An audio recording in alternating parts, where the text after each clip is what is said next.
Gegenspielen ist seine Passion. Als Berufsmusiker übt der Chet in Krücksal jeden Tag mehrere Stunden. Seit ein paar Monaten macht er das auf dem weichen, elastischen Federboden Keybound. Und das voller Überzeugung. Also in erster Linie, um Schmerzen zu verhindern. Also das heisst, ich habe sehr häufig hier unter der rechten Schulter habe ich Schmerzen gehabt. Nach ca. einer Stunde üben, würde ich sagen. Und ich habe also alles Mögliche probiert, mit Gymnastik, Physiotherapie, Entspannungsübungen während dem Üben, nach dem Üben. Und das hat eigentlich alles eher unbefriedigendes Resultat gegeben.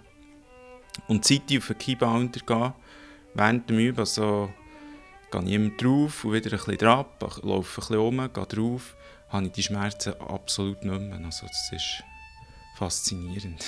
Die Lebensqualität vom Chet in Krücksal hat sich allein durch diese Veränderung beim Üben massiv verbessert.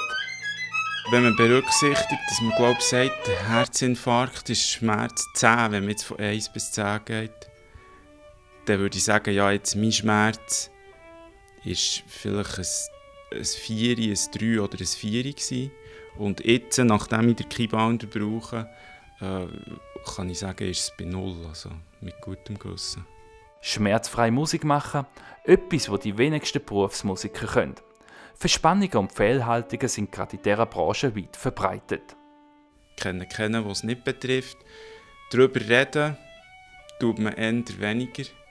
Leider. In der heutigen Zeit, also jetzt je länger, desto mehr wird darüber geredet. Und es gibt auch an den Hochschulen gibt's extra auch, Kurse und Programme, wo das thematisiert wird und wo man auch daraufhin ausgebildet wird, was man dagegen machen kann. Oder auch, ja. Das Schmerzproblem kommt nicht von ungefähr. Also es ist eine besonders ungesunde Haltung, oder, wenn man das anschaut.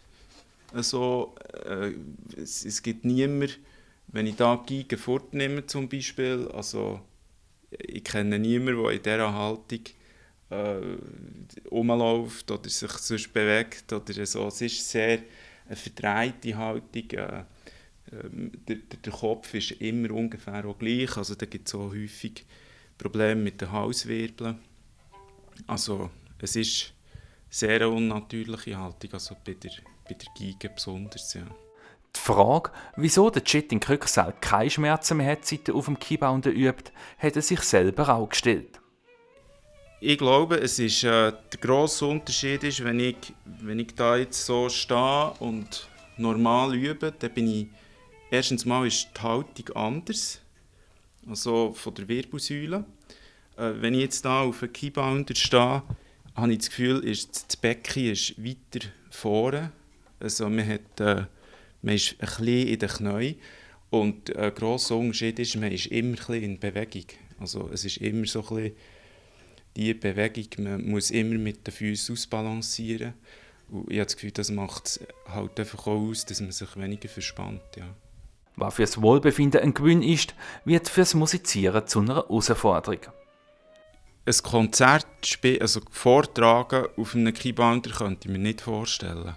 Weil es ist natürlich, man muss sich vorstellen, oder, wenn man die Geige da oben hat, die Bewegungen, die man da macht, die sind natürlich immer eine gewisse Unruhe. Also entweder für die Intonation in der linken Hand hier, oder, wenn man da nur ein bisschen mit dem Finger verrutscht, ist es halt nicht mehr so genau. Oder halt auch mit dem Bogen, wenn man da ein Staccato hat oder so Sachen, ist es natürlich eine gewisse Unruhe, die es bringt. Oder?